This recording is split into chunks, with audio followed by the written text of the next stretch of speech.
রাধে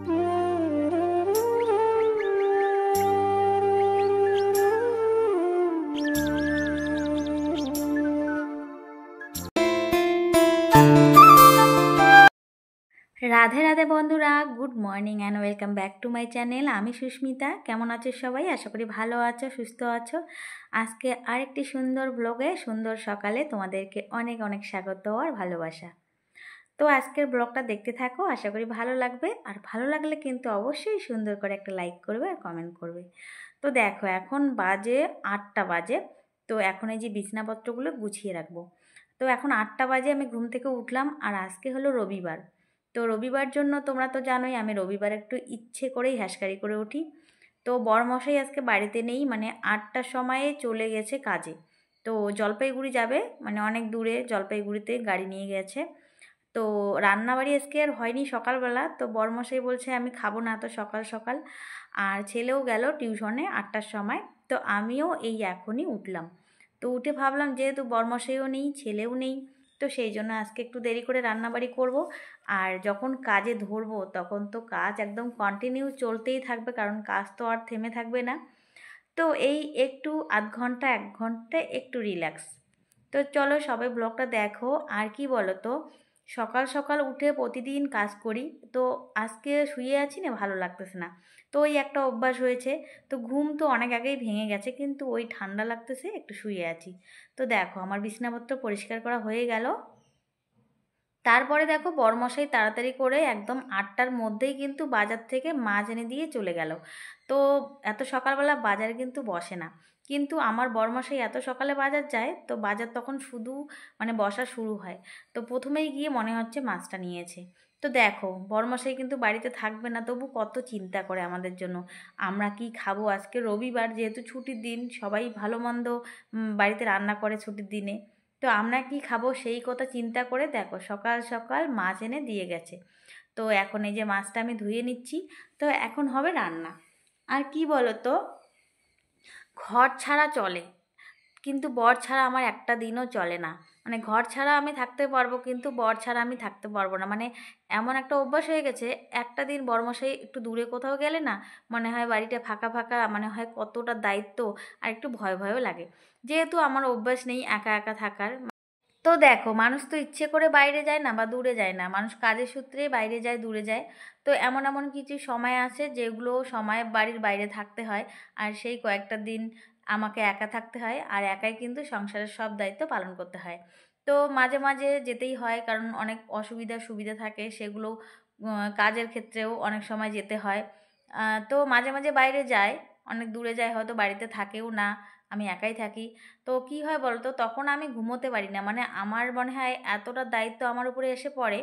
তো সকালবেলা উঠে সব কিছু করতে হবে, মানে সব দায়িত্ব তখন আমার হাতে আসে। আর আমি একা একা না ঘুমোতে পারি না বাড়িতে, মানে ভয়ও পাই।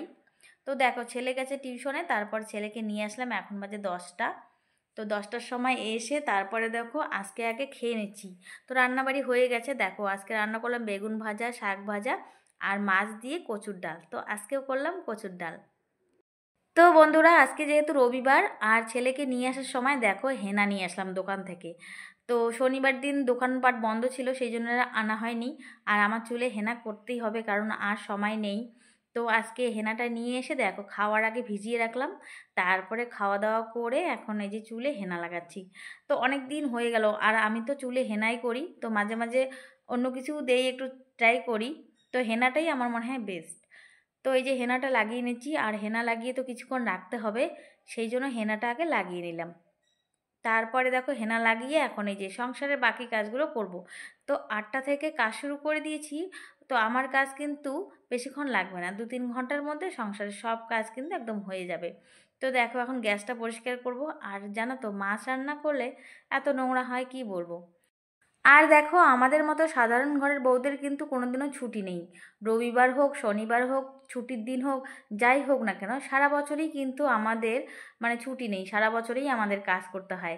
আর আমরা যে কাজটা করি সেই কাজ থেকে কিন্তু আমরা কোনো বেতনও পাই না। তো আমাদের ছুটিও নেই, কিন্তু আমাদের বেতনও নেই। আর আমাদের কিন্তু প্রচুর খাটনি খাটতে হয়।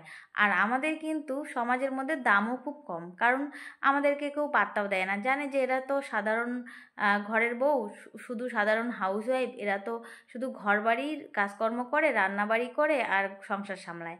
তো আমাদের এমনিতেও টাকা নেই, আমাদের সমাজের মধ্যে দামও খুব কম, কারণ মানুষ যখন শোনে যে একজন হাউসওয়াইফ সাধারণ, তখন কিন্তু মানুষ অতটাও গুরুত্ব দেয় না। আর যখন শোনে কেউ হয়তো চাকরি বাকরি করে, তখন কিন্তু তার মূল্যটাই আলাদা সমাজের কাছে। তো যাই হোক না কেন বন্ধুরা, কোনো কাজে কিন্তু ছোট না। আমরা যে সংসার সামলাই, সংসারের কাজকর্ম করি, এটা করতেও কিন্তু অনেক দিন সময় লাগে। আর সংসার করতে গেলেও কিন্তু অনেক বুদ্ধির প্রয়োজন, এমনি এমনি কিন্তু সংসার করা যায় না। আর সংসার করতে গেলে অনেক বুদ্ধি লাগে, আর অনেক দিন ধরে সংসার করাটা শিখতে হয়, একদিনে কিন্তু সংসার করাটা শেখা যায় না। তো শুধুমাত্র হাউস ওয়াইফ মানে কিন্তু বেকার নয়, সংসার করতেও কিন্তু যোগ্যতা লাগে। তো দেখো চুলে হেনা করে দেখো আমি এখন এই যে মোছামুছিগুলো করছি। তো দেখো ওইদিকে রান্নাঘরের আজকের একটা মানে সেলফটা আমাদের, সেটা কিন্তু আমি পরিষ্কার করে মুছে দিলাম। তারপরে এখন এই যে ফ্রিজটা মুছতেছি, তো অনেক দিন হয়ে গেল ফ্রিজটাও মোছা হয় না। আর ফ্রিজের ভেতরটা না কয়েকদিন ধরে ভাবছি, মানে অনেক দিন ধরেই ভাবছি যে ফ্রিজের ভেতরটা পরিষ্কার করব। তো ফ্রিজের ভেতরটা পরিষ্কার করতে গেলে কিন্তু অনেকটা সময় লাগবে, সেই জন্য আর ফ্রিজটা ভেতরটা ধরি না। আর বাইরেটা কিন্তু আমার ফ্রিজের একদমই নোংরা হয় না, অল্প নোংরা হতেই কিন্তু আমি ফ্রিজ পরিষ্কার করে ফেলি। তো ফ্রিজও পরিষ্কার হয়ে গেল, রান্নাঘরের কাজ হয়ে গেল, রান্নাঘর একদম পরিষ্কার, মানে সব কিছু মোছামুছি আমার হয়ে গেল। এখন শুধু বাকি এই যে ঘর মোছা। তো ঘরগুলো মুছে তারপরে কিন্তু যাব স্নানে। আর আজকে কি হয়েছে বলো তো, সকাল সকাল স্নান করিনি।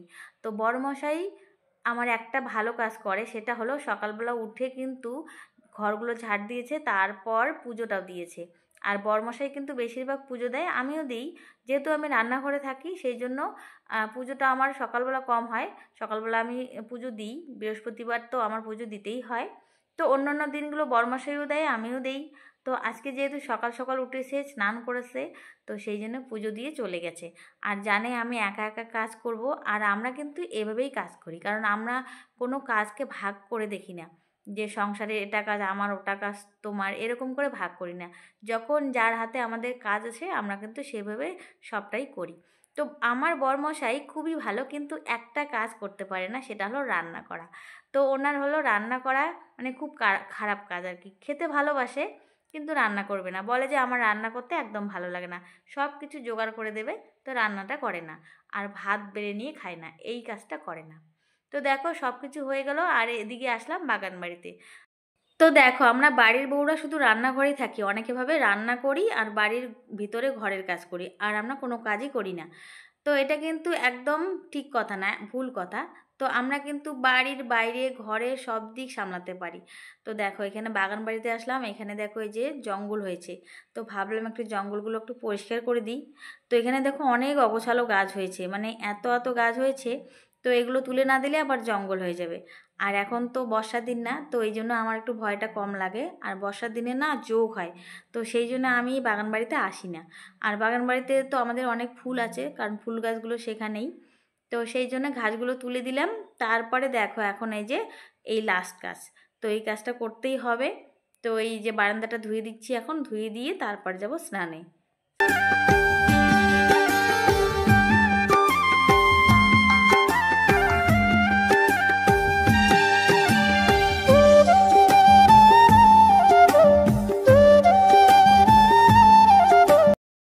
তো দেখো বলে না বিপদ মিনিটের মধ্যেই হয়ে যায়, মানে সেকেন্ডের মধ্যে হয়ে যায়, ঠিকই কথা। কিন্তু দেখো কতগুলো দুধ ফেলে দিলাম।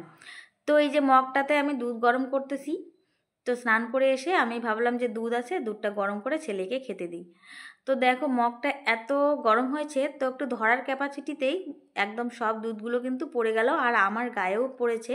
তো যাই হোক, গায়ে অনেকগুলো জামা পড়েছি জন্য মানে জামাটা ভিজে গেছে, গা হাত পা পুড়ে যায়নি ভাগ্যিস, না হলে কত বড় বিপদ হতো ভাবো। তো এই দুধগুলো এখন পরিষ্কার করে মেঝেটা পরিষ্কার করছি। তারপর দেখো বরমাসাইও নেই বাড়িতে। আর এখন এই যে বিকেলবেলা, তো আমার একটা পার্সেল এসেছে, তো তোমাদেরকে ভাবলাম দেখাই, মানে শেয়ার করি। তো এখানে একটা শাড়ি দিয়েছি অর্ডার, তো সেই শাড়িটা এসেছে। তো সব কাজ শেষ করে এখন এই যে শাড়িটা আমিও দেখছি, তোমাদের সঙ্গে শেয়ার করছি। তো অবশ্যই ভালো লাগলে তোমরা সবাই কমেন্ট করবে আর লাইক করবে। আর যারা আমার চ্যানেলে এখনও যুক্ত হয়নি, আমার পরিবারের সঙ্গে যুক্ত হওনি, অবশ্যই কিন্তু তোমরা আমার পরিবারের সঙ্গে যুক্ত হবে। তো দেখো একদম কম দামি শাড়ি দিয়েছি, আর শাড়িটা কিন্তু খুব হালকা আর একদম লাল কালার। তো লাল কালারটা আমার খুব ভালো লাগে। তো দেখে বলো কেমন হয়েছে শাড়িটা। তো এই দেখো শাড়িটা খুবই সুন্দর আর কাপড়টাও খুব ভালো। আর এটা আমি কিন্তু মিশো থেকে অর্ডার করেছি আর খুব অল্প প্রাইসে অর্ডার করেছি। আর আমার এরকম হালকা পাতলা শাড়ি এখন ভালো লাগে। তো দেখো শাড়িটা একদম ভালো আছে, আমি একটু চেক করে নিলাম।